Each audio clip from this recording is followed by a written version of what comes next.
재능은 참 많았는데 몸이 너무 쇠약한 한 선수가 있었습니다. 이 선수에게는 늘 꼬리표처럼 붙었던 별명이 있었는데 바로 유리몸이라고 하는 별명이었어요. 잦은 부상 탓에 경기에 늘 나서지 못하고 늘 벤치에만 앉아 있었던 선수였습니다. 사람들은 그에게 위로하면서 이렇게 말했습니다. 고생했어. 이 정도면 충분해. 잘했어. 하지만 그는 자신의 선수 생활을 여기서 마칠 수가 없었습니다. 포기하지 않았습니다. 그렇다고 해서 나를 증명하려고 애를 쓰거나 수단을 쓴 것은 아닙니다. 그저 감독이 나를 부르면 어디든, 감독이 나를 보내면 그곳이 어떤 자리든 그 자리에서 충실하겠다, 그 마음가짐 하나였습니다. 주전이 아닐 때에도, 또 사람들에게 주목받지 못했을 때에도 그는 그 자리에서 묵묵히 열심히 뛰었습니다. 모두가 그렇게 끝났다, 선수 생활로 더 이상 할 수 없다라고 했던 그 자리에서 그 인생에 다시 새로운 불이 붙었습니다. 그리고 그는 마침내 전 세계 축구인의 가슴을 뛰게 하는 위대한 선수가 되었습니다. 그 선수가 바로 우리나라 축구 선수 박지성의 이야기입니다. 사랑하는 교우 여러분, 인생에는 기도를 포기하는 순간보다 더 위험한 순간이 있습니다. 기도를 멈춘 것보다 더 조심해야 할 것이 있습니다. 그것은 기대를 접는 순간입니다. 나는 여기까지야. 이 나이에 내가 뭘 더 하겠어.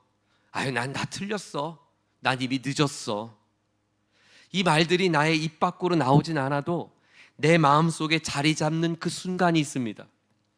열심히 살아봤는데 성과가 좋지 않거나 더 이상 내 퍼포먼스가 일어나지 않을 때 내가 나를 보호하기 위한 수단으로 나도 모르게 그런 마음을 내가 품습니다. 왜냐하면 타인에게 너는 이제 끝났어, 너는 할 수 없어 라고 하는 선고를 듣고 싶지 않아서, 그것에 상처받고 싶지 않아서 내 마음에 선을 긋는 것입니다. 이렇게 말이죠. 나는 여기까지야. 나는 더 이상 뭘 하겠어. 이미 다 지나간 거야. 오늘 본문에 등장하는 모세의 이야기가 바로 그와 같습니다. 오늘 모세의 모습을 한번 볼까요? 본문 1절을 같이 읽어봅니다. 모세의 정황을 한번 살펴보죠. 함께 봉독합니다.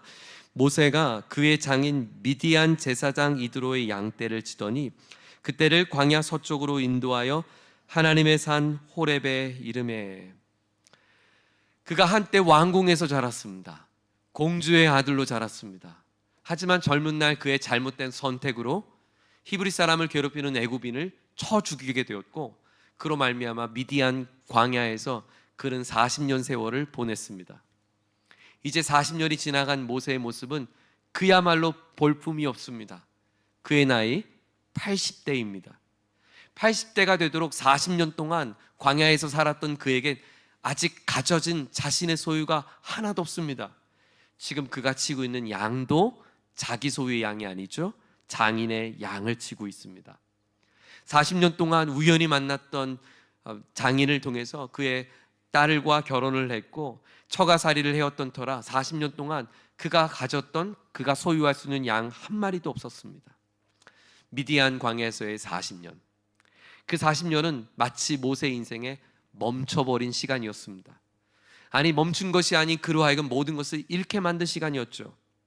그에게는 위치도, 그에게는 존경도, 그에게는 꿈도 다 사라졌습니다.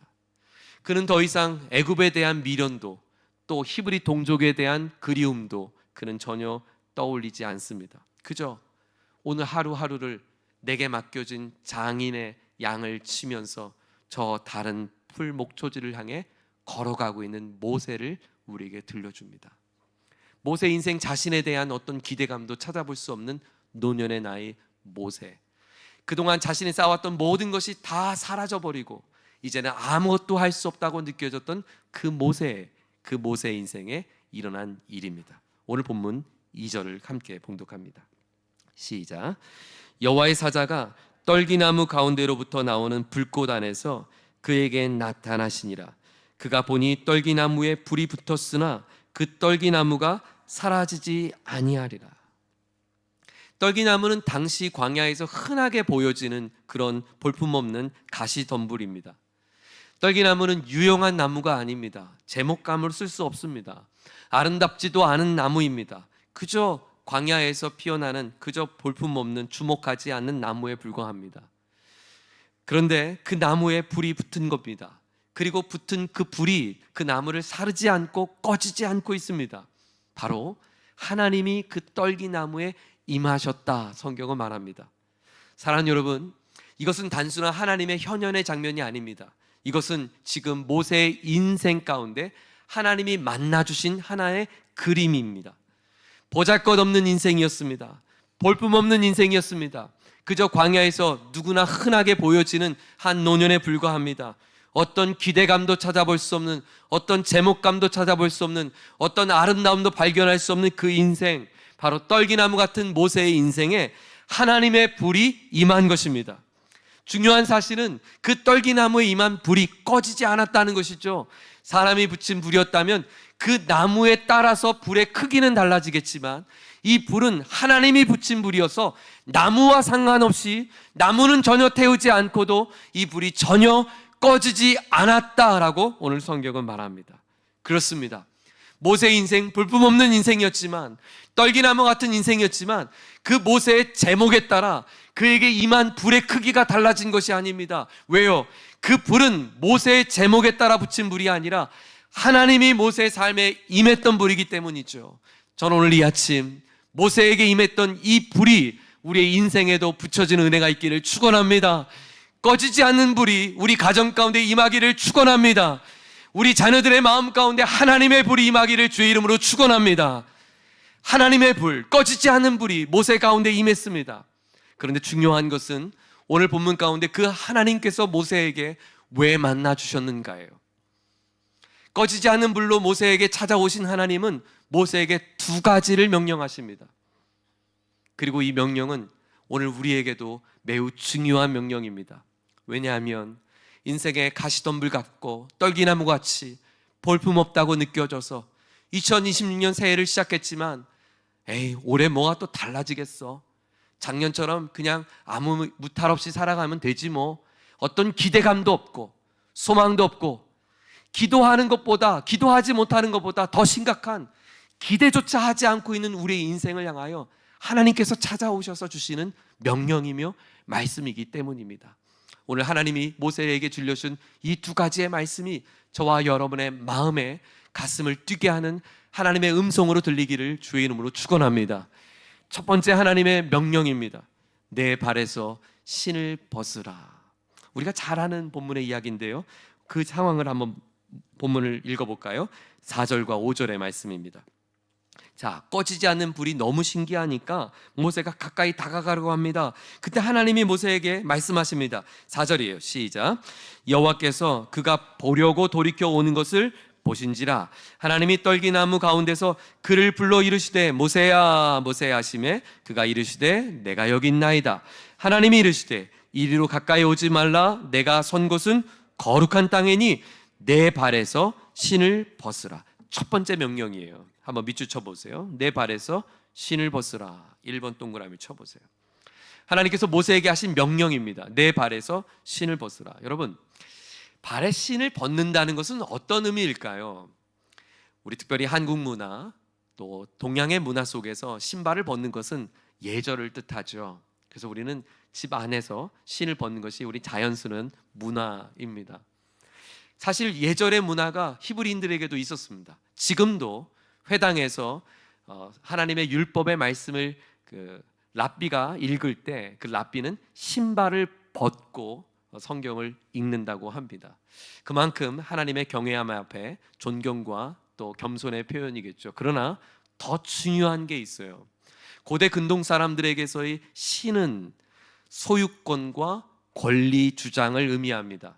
즉, 이 신을 신고 딛고 있는 이 땅은 내 땅이라고 하는 권리 주장이에요. 그래서 이 신발은 모든 사람에게 주어진 것이 아니라 자유인들에게만 주어졌어요. 당시 모세는 왕실에서 자랐기 때문에 그에게는 신발이 주어졌지만 사실 당시 히브리 노예들에게는 신발이 없었습니다. 오히려 노예들은 주인의 신을 들고 주인을 따라 나서는 자들이었죠. 그러므로 오늘 모세에게 신을 벗으라 라고 했던 것은 네가 선 이곳이 네 것인 줄 아는데, 네가 살아왔던 너의 삶이 네 것이라고 착각하는데, 너의 그 주인됨, 너의 삶으로 살려고 했던 너의 의지, 네가 살려고 했던 너의 삶의 그 권리 주장을 내려놓아야 돼. 그럴 때 네가 선 땅이 거룩한 땅이 될 수 있어. 그렇죠. 내가 주인 삼은 땅은 내 땅이죠. 내가 다스리려고 경영하려고 하는 내가 딛고 있는 땅이 되면 그건 내 땅이 되니까 구별된 땅이 될 수 없죠. 그러니 하나님이 그 신발을 벗어야 너가 너의 삶의 주인이 아닌 내가 너의 인생의 주인 되는 구별된 인생, 구별된 땅이 될 수 있어. 거룩한 땅이 될 수 있어. 그런데 사랑하는 여러분, 이 대목이 모세가 그동안 자기 인생의 주인이 자기인 줄 알고 살았구나, 이렇게 읽혀질 수는 있는데 참 씁쓸해지는 장면이에요. 왜냐하면 우리가 앞서 살핀 것처럼 1절에 모세의 짤막한 대목의 그 언급만 봐도 모세는 지금 가진 게 없어요. 그가 자기가 주인이라고 말했지만 양 한 마리도 자신은 주인이 되지 못했어요. 자신은 지금 왕실에서 쫓겨났어요. 히브리 사람들에게서도 그는 멀어졌어요. 지위도 잃고 동족의 신뢰도 잃고 빈털터리고 무려 40년의 젊음의 세월을 다 잃어버렸습니다. 다 잃어버려서 이제 가진 것 없이 신발 하나 가지고 있는 모세에게 그 신발까지 벗으라고 하니 하나님 조금 아쉽다라는 대목이 읽혀질 수 있는데요. 하나님은 왜 모세에게 그 신을 벗으라고 했을까요? 모세가 벗지 못한 신이 있었습니다. 그것은 난 틀렸어, 나는 실패했어 라고 하는 자기 해석의 신이요. 난 이제 여기까지야, 내가 뭘 하겠어, 나 스스로가 만든 자기 규정의 신발이요. 이 나이에 내가 가진 것도 없는데, 내가 옛날이었으면 하지만 지금 이 나이에 뭘 하겠어, 자기 체념의 신발이요. 모세가 탕진하고 모세가 자신의 지위도 잃고 모세가 자신의 사람들의 존경도 다 잃었지만 그러나 정작 놓지 못한 게 있었어요. 잃어야 되는데, 내려놔야 되는데 내려놓지 못한 게 있었어요. 자기 해석, 오늘에 대한 자기 연민, 자기 규정, 자기 체념, 모세가 벗어야 할 신문이었어요. 하나님은 그것을 벗으라고 하십니다. 그리고 이것을 벗으라고 하신 하나님은 모세에게 자신을 이렇게 설명하십니다. 6절을 보세요. 하나님은 모세에게 다음과 같이 말씀하십니다. 6절 다 같이요, 시작. 또 이르시되 나는 내 조상의 하나님이니 아브라함의 하나님, 이삭의 하나님, 야곱의 하나님이니라. 모세야, 나는 네가 지금까지 알고 있었던 조상 대대로 믿어왔던 그 하나님 여호와야. 과거에도 이랬고 지금도 살아있으며 약속을 잊지 않은 하나님이야. 그 하나님인 내가 너를 도울 거야. 내가 너의 발이 되어줄 거야. 내가 너의 소유가 되어줄 거야. 너에 대한 해석 내가 해줄 거야. 너 인생에 대한 규정 내가 해줄 거야. 네가 붙들고 있던 그거 내 앞에 내려놓아야 해. 사랑하는 교우 여러분, 오늘 이 아침 우리가 주님 앞에 벗어야 될 신이 있습니다. 2026년 새해를 시작했지만, 희망찬 마음으로 시작했지만 바뀌어지지 않는 현실을 바라보며 낙담하고 있는 신발. 옆집 아이들은 공부도 잘하고 똑똑하고 또 그렇게 뒷발에 해줄 수 있는 능력도 되지만 우리 집은 그런 능력도 안 되고 그렇게 공부도 잘해 보이지도 않는 자녀를 바라보며 기대조차 하지 않는, 기대감이 꺾인 그 실망스러운 그 신발. 왕년에는 뭔가 주님 앞에 해보려고 으쌰으쌰하며 믿음으로 살아봤지만 모진 풍파를 만나며 믿음도 꺾이고 하나님을 향한 의욕도 꺾이고 낙심도 찾아오고, 그래서 그냥 예배만 드리면 되지 라고 하는 열정이 꺾여버린 그 신발. 왕년에 젊었을 때, 청년 때 늘 과거만 회상하고 오늘 현실에 대해서 개척해 나가고 미래를 꿈꿔가는 그런 새로운 개척자의 마음의 열정도 사라진 그 낭땀의 그 신발을 벗으라는 거예요. 그 신발을 벗어야, 내가 주인 삼는 그 신발을 내려놔야 하나님의 주권과 하나님의 통치와 하나님의 다스림과 하나님의 인도하심에 전적으로 순종한 거룩한 인생이 될 수 있다고 성경은 말합니다. 오늘 이 아침 저와 여러분이 벗어야 될 그 볼품없는 신발을 주님 앞에 내려놓는 은혜가 있기를 주의 이름으로 축원합니다. 하나님은 그럴 때 우리 인생을 거룩한 땅 삼아 주셔서 하나님의 생명이 깃드는 생명나무의 열매가 맺혀지고 하나님의 숨결이 깃드는 우리의 삶으로 다시 솟아있게 될 줄 믿습니다. 우리 교회 80대 이상의 전도회에서는 특별히 형제님들에게는 모세 전도회라고 이름을 붙였습니다. 네, 맞습니다. 지금부터 시작입니다. 당신의 인생에 지금부터 하나님의 역사는 시작될 것입니다. 모세 같은 하나님의 젊은 우리 어르신들이 우리 교회 기도를 깨우고 우리 젊은이들의 영혼을 깨우고 자녀들을 깨우는 믿음의 주역이 될 줄 믿습니다. 두 번째, 하나님의 명령입니다. 그것은 이제 가라라는 거예요. 자, 7절 한번 볼까요? 7절과 8절도 한번 읽겠습니다. 시작. 여호와께서 이르시되 내가 애굽에 있는 내 백성의 고통을 분명히 보고 그들이 그들의 감독자로 말미암아 부르짖음을 듣고 그 근심을 알고 내가 내려가서 그들을 애굽인의 손에서 건져내고 그들을 그 땅에서 인도하여 아름답고 광대한 땅, 젖과 꿀이 흐르는 땅, 곧 가나안 족속, 헷 족속, 아모리 족속, 브리스 족속, 히위 족속, 여부스 족속의 지방에 데려가려 하노라. 하나님 모세에게 말합니다. 모세야, 나는 히브리 사람들의 그 고통을 나는 분명히 보았단다. 그들의 부르짖음을 들었단다. 그들의 근심을 나는 헤아리고 있단다. 그래서 나는 말이야, 내 가슴에 뛰는 꿈이 있어. 네가 그 꿈을 이뤄줄 수 있겠니? 그들을 데리고 인도하여 내가 지시한 약속의 땅, 젖과 꿀이 흐르는 땅, 아름다운 땅, 그 땅을 향하여 내가 갈 수 있겠니? 그리고 이렇게 말씀하십니다. 9절 이렇게 시작합니다. 이제 가라. 밑줄 치겠습니다. 두 번째 명령이에요. 이제 가라. 이제 가라. 사랑하는 여러분, 하나님께서 오늘 저와 여러분 이 아침에 말씀하십니다. 내가 너의 가정을 향한 꿈이 있단다.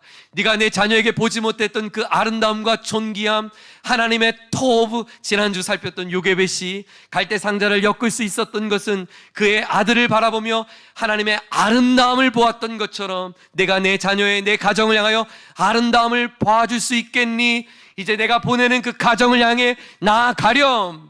너의 일터를 향해 나아갈 수 있겠니? 지금은 황무지 같고 지금은 나를 모르는 사람들이 가득한 땅이지만 나는 너를 그곳에 심으면서 내가 그곳에 복된 인생이 되기 원한다. 내가 그곳에 아름다운 이야기를 펼쳐갈 나의 사람이 되기를 원한다. 네가 그곳에서 기도하며 네가 그곳에서 하나님의 사람의 흔적을 나타낼 수 있는 인생으로 나아갈 수 있겠니? 이제 가라. 우리 자녀를 향해 캠퍼스로 가라. 너의 꿈을 향해 가라 말씀하시는 거예요. 그러면 모세가 어떻게 응답해야 합니까? 아멘, 주님 나를 보내소서. 내가 여기 있나이다 이렇게 대답해야 되잖아요. 근데 모세의 반응을 한번 보겠습니다. 11절입니다. 모세가 이렇게 반응해요. 시작. 모세가 하나님께 아뢰되 내가 누구이기에 바로에게로 가며 이스라엘 자손을 애굽에서 인도하여 내릴까? 하나님, 제가 누구라고 이 큰 일을 감당할 수 있겠습니까? 우리는 모세의 겸손함을 보게 돼요. 그런데 여러분, 이건 겸손함이 아니에요. 무식한 거죠. 무지인 거죠. 여러분, 무지는 믿음이 없는 겁니다. 성경은 하나님을 아는 것을 믿음으로 비유했어요. 무지는 믿지 못하기 때문에 어리석은 자신의 생각을 꺾지 못하는 겁니다. 내가 누구라고 그 큰 일을 할 수 있겠어요? 그 말은 무슨 말이냐면 하나님 앞에 푸념하는 거예요. 요즘 말로 하면, 젊은이들 표현으로 하면, 하나님, 저 알기나 해요? 지금 제 상황을 알고 하시는 말씀이에요? 지금 제 처지를 봐요. 제 가진 거를 보라고요. 지금 제 꼴을 보라고요.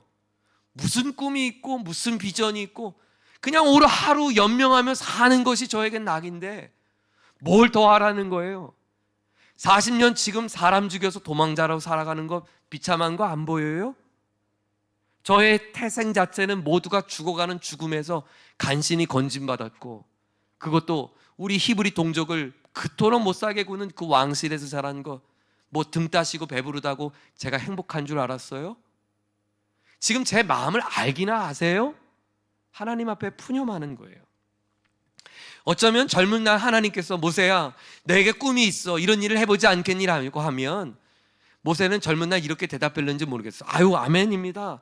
그럼요, 제가 이리 봐도 왕실 출신입니다. 아유 가방끈이 긴데요, 뭐 그거 못하겠어요? 하지만 지금은요, 자신의 처지와 자신의 신분과 자신의 가방끈이 아무런 소용이 없는 때예요. 아무것도 아닌 자신을 향해 하나님의 말씀이 아멘이 아니라 부담스러울 때가 있어요. 우리 가정으로 가라고요? 보세요 하나님, 남들은 다 믿음의 가정이고 믿음의 부모스라 해서 기도받으면서 자랐는데 저를 보라고요. 전 지금 왜 이렇게 신앙생활을 하고 있잖아요. 지금 저의 오늘 현실을 보세요. 실패했잖아요. 저를 보세요. 지금 가진 게 없잖아요. 남들은 다 편안하고 일상적인 삶이 저에겐 그게 꿈 같은 이야기로 들려지지 않으세요? 제가 무엇을 더 기대하고 무엇을 소망한단 말이에요. 이제 다 틀렸어요. 아직도 모세는 하나님 앞에 자신의 신을 벗지 못했어요. 그때 그런 안타까운 모세의 이야기를 들었던 하나님께서 모세에게 다음과 같이 응수하십니다. 12절 말씀이에요. 자, 12절 함께 봉독합니다. 시작. 하나님이 이르시되 내가 반드시 너와 함께 있으리라. 내가 그 백성을 애굽에서 인도하여 낸 후에 너희가 이 산에서 하나님을 섬기리니 이것이 내가 너를 보낸 증거니라. 여러분, 저는 아무것도 할 수 없다니까요. 제가 뭘 할 수 있겠어요? 푸념 섞인 말을 하고 있는 모세에게 하나님이 이렇게 말씀하지 않았다는 것을 유념하세요. 이렇게 말이죠. 모세야, 아이 그래? 그럼 내가 너에게 뭘 줄까? 군사력이 필요하겠구나. 내가 천군 천마를 동원해서 너에게 거대한 군사력을 동원시켜 줄게. 너에게는 동역자가 필요하구나. 그래, 그럼 너희가 이 광야에서 쓸만한 인재 동역자를 붙여줄게. 너에게는 뭔가 뒤에서 지지해 줄 만한 사람이 필요하구나. 그래, 그러면 내가 너에게 너의 삶을 응원해 줄 만한 지지자의 능력을 베풀어 줄게. 하나님은 모세에게 네가 감당할 수 있는 능력, 힘을 주겠다고 말씀하지 않았다는 거예요. 아무런 능력이 없어서 난 이거 못해요, 저 보세요, 전 아무런 힘이 없어요 라고 말하는 모세에게 그래? 그럼 내가 너에게 힘을 더해 줄게 라고 말하지 않았다니까요. 우리의 기도의 제목에 열쇠가 여기 달렸어요. 하나님은 모세에게 힘 줄 마음이 없어요. 하나님은 모세에게 군사력을 줄 마음이 1도 없다고요. 하나님 모세에게 돈을 채워줄 마음도 없으셨어요. 하나님이 모세에게 주고 싶은 건 하나님 자신이었어요. 내가 너와 함께 할게. 내가 너와 함께 할게. 넌 힘이 없어도 괜찮아. 넌 능력이 없어도 괜찮아. 내가 너와 함께 할게. 사랑하는 여러분, 생각해 보세요. 인생의 행복을 내가 가진 건 내 능력으로 삼아 보세요. 그래서 내가 능력이 많고 내가 가진 것을 많으면 사람들에게 당당할 수 있고 사람들에게 보여줄 수 있는 꽤 괜찮은 사람이 된다고 생각해 보세요. 그러면 여러분은 여러분의 힘이 없어지는 그 순간, 여러분이 병들어지는 그 순간, 여러분이 사업이 되지 않는 그 순간, 여러분이 낙방하는 그 순간, 여러분이 실패하는 순간, 여러분은 불행한 인생이 돼요. 불행의 늪에서 나오지 못해요. 하나님을 믿고 있어도 불행의 늪에서 꺼지지 않는 불행의 늪에서 허우적거리며 자신의 삶을 하소연하는 인생으로 전락해요. 그런데요, 저와 여러분의 꿈을 내 소유, 내가 가진 능력을 갖지 않고 내 인생의 행복을 나를 부르신, 내 인생을 삼아주신 그분께 내 인생의 행복을 걸어보세요. 누가 나를 불렀는가? 누가 이 가정을 꾸리게 하셨는가? 누가 나를 일터로 보내셨는가? 누가 나에게 이 몸뚱이를 허락하셨는가에 대한 주어를 묵상해 보세요.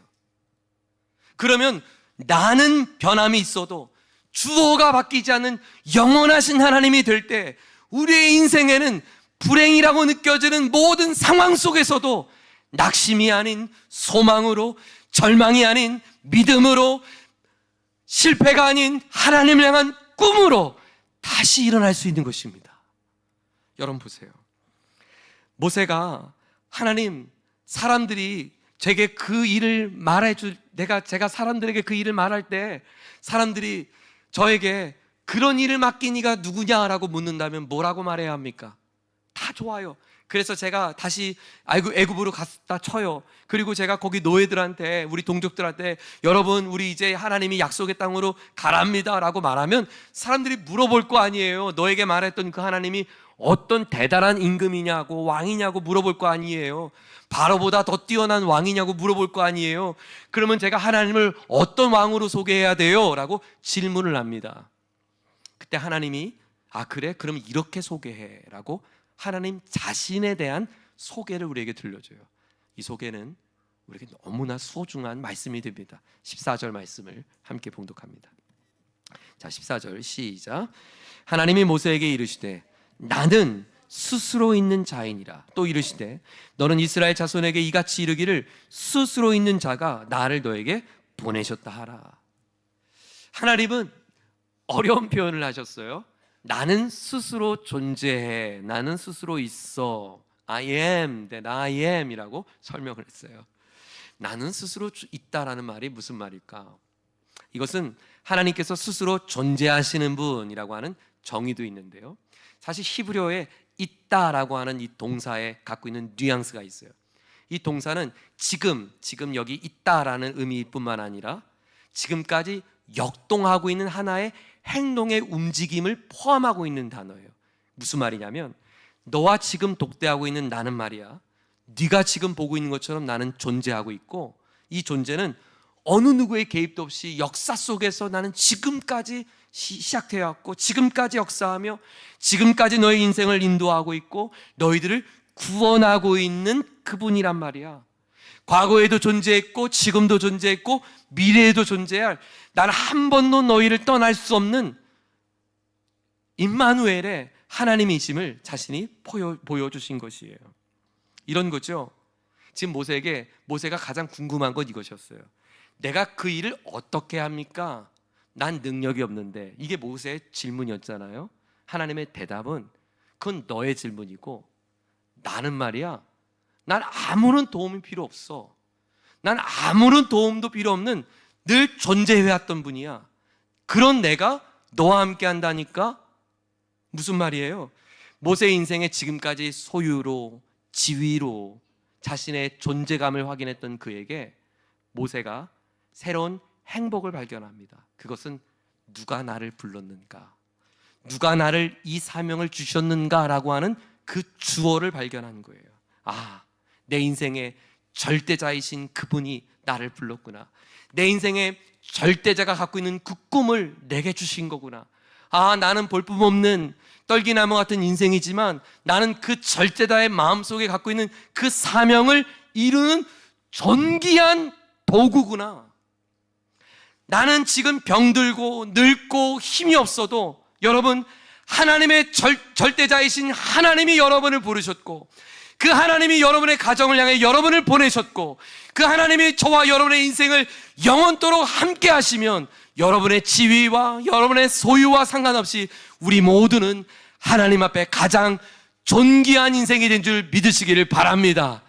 그것이 우리의 사명이고 거기에 우리의 행복이 있는 것이에요. 하나님은 여러분과 저를 가정으로 보내셨어요. 이렇게 말해요. 사랑하는 딸아, 사랑하는 아들아, 내가 너에게 준 그 부모를 바라보며 내가 믿음으로 나아갈 수 있겠니? 아직 하나님을 모르지만 일평생 성실하고 착하게 살았던 그 영혼을 위해 내가 울어줄 수 있는 그 기도의 자리로 나아갈 수 있겠니?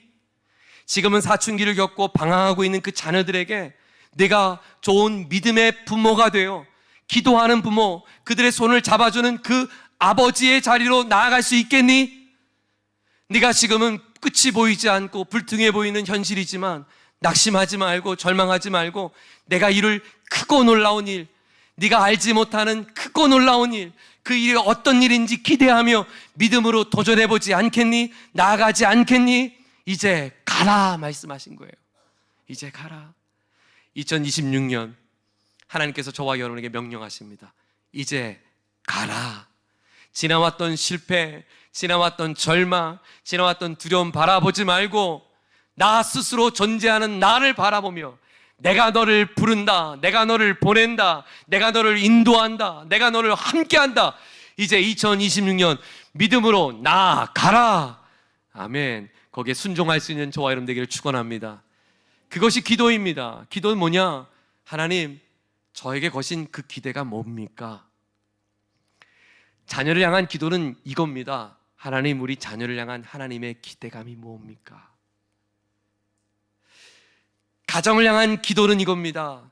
하나님, 지금 우리 가정의 처지 속에 나의 기도를 통하여, 나의 작은 믿음을 통하여 어떻게 하나님의 온기가 있고 하나님의 따스함과 하나님의 빛이 있는 그 아름다운 이야기가 어떻게 꽃피어 가시겠습니까? 저에게 들려주십시오. 그 일에 제가, 저의 가정이 쓰임받기를 원합니다. 일터를 향한 기도는 이것입니다. 하나님, 저를 이곳에 보내주신 것 하나님이십니다. 그런데 아시죠? 넘지 못할 많은 어려움 속에 처해 있습니다. 하나님, 지금 이 일터 속에 하나님이 갖고 계신 하나님의 마음이 무엇입니까? 믿지 않는 동료들과 또 세상의 한복판에 살아가는 제가 믿음이 흔들려지는 이 순간을 맞이할 때 하나님은 제가 어떤 태도를 취하기를 원하십니까? 어떤 마음가짐을 갖기 원하십니까? 제가 고객을 응대할 때 하나님은 어떤 눈빛으로 바라보길 원하십니까? 여러분, 그것을 구하는 것이 기도입니다.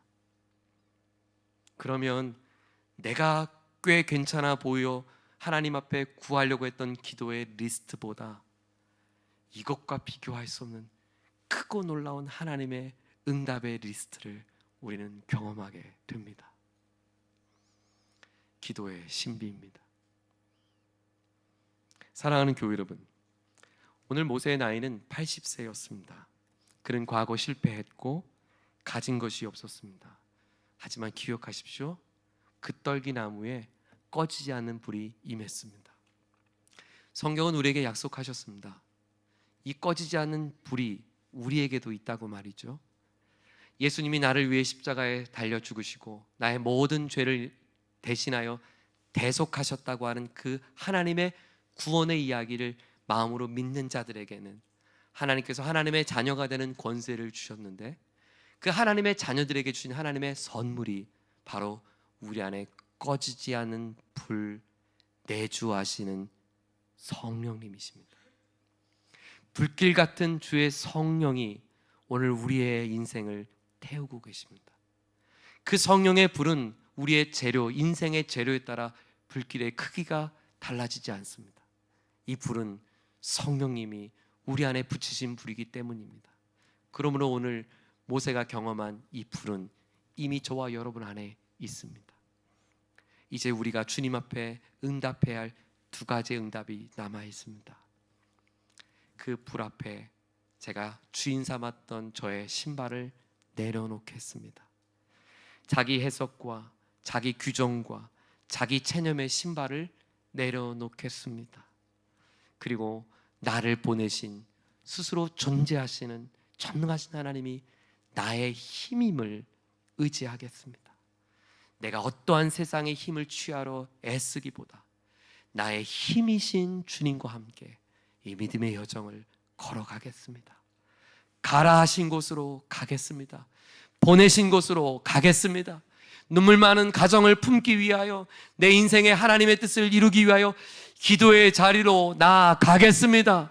소망하고 선포하는 저와 여러분 되기를 예수님의 이름으로 축원합니다. 같이 기도하겠습니다. 우리 다 함께 기도할 때, 하나님, 우리의 인생이 주님의 품 안에 담겨 있길 원합니다. 하나님, 나를 인도하시는 하나님의 손 안에 우리의 삶이 붙들려질 수 있도록 내가 붙들고 있는 자기 신발을 벗고 나를 보내신 하나님을 신뢰하는 믿음의 여정을 이어갈 수 있도록 오늘 주신 말씀 붙들고 우리 자신의 입술을 열어서 주님 앞에 결단과 각오의 고백 다 함께 기도드리겠습니다. 함께 기도합니다. 사랑의 하나님 아버지, 우리의 삶을 불러주시는 주님을 감사합니다. 하나님, 주님 안에 내가 거했음을 고백합니다. 주님께서 오늘 내 인생에 찾아오셔서 내 발에 신을 벗으라 하시고 이제 가라 하신 주님의 음성을 듣습니다. 하나님, 내가 부여잡고 있었던 주인 삼았던 나의 모든 신발을 내려놓고 나를 보내신 가정을 향해, 나를 보내신 캠퍼스를 향해, 나를 보내신 일터를 향해 믿음의 전진을 이어가겠습니다. 꺼지지 않는 불, 내주하시는 성령의 불을 의지하며 나아가겠습니다. 주님, 우리와 함께 해주셔서 이 위대한 믿음의 여정 승리할 수 있는 우리 모두가 되게 하여 주옵소서. 주님, 오늘 가련한 인생 모세를 만나주셨던 것처럼 이 아침 우리를 만나주시니 감사합니다. 우리의 신발을 주님 앞에 내려놓겠습니다. 그리고 주께서 가라 하신 그 믿음의 자리로 나아가겠습니다. 꺼지지 않는 불길, 내 안에 내주하시는 성령님의 손을 붙들고 나의 능력이신 주님을 바라보며 하나님 믿음의 여정을 걸어가겠습니다. 우리 모두를 붙들어 주시옵소서. 예수님의 이름으로 기도드립니다. 아멘. 모두 함께 자리에 일어나시겠습니다.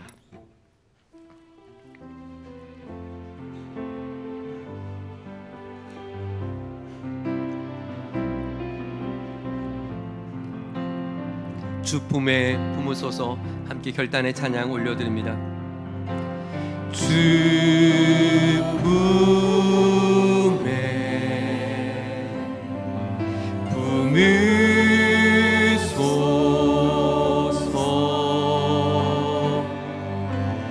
능력에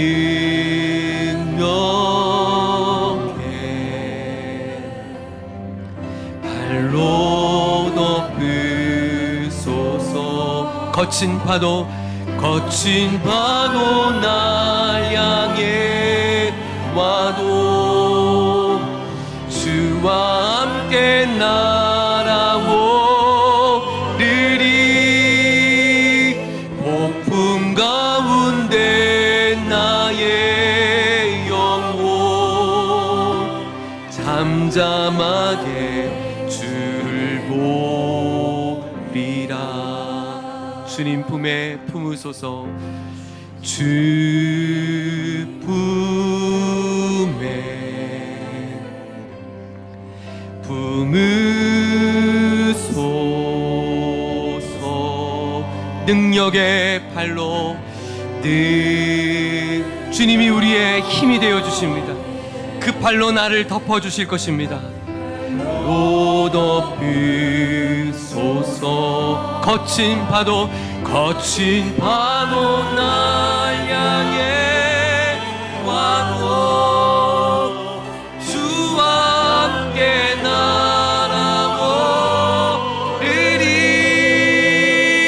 폭풍 가운데 나의 영혼 잠잠하게 주를 보. 우리 한번 손을 들고 찬양해 볼까요? 거친 파도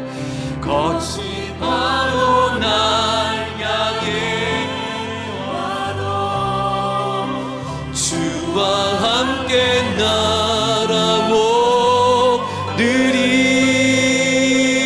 폭풍 가운데 나의 영혼 잠잠하게 하나님, 이번 한 주간도 믿음의 얼굴로 주님 바라보겠습니다. 거친 파도 날 향해 와도 주와 함께 날아오르리. 폭풍 가운데 나의 영혼 잠잠하게 주를 보.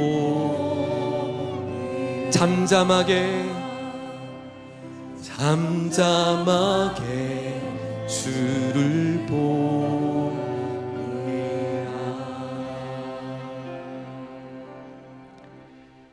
주 예수 그리스도의 크신 은혜와 하나님 아버지의 다음 없으신 사랑과 성령 안에 내주하시는 주의 은혜가, 하나님, 떨기나무처럼 볼품없다고 여겨졌던 내 인생이 결코 그 모습 속에서 나의 삶이 결정짓는 것이 아닌, 나를 보내시니, 나를 부르시니가 스스로 존재하신 전능하신 하나님임을 믿고 그 하나님의 손을 부여잡아 오늘도 우리에게 보내신 삶의 자리에 믿음으로 힘써 살아가기를 다짐하는 우리 모두에게 이제로부터 영원까지 함께하여 주옵시기를 존귀하신 우리 주 예수님의 이름으로 간절히 축원하옵나이다.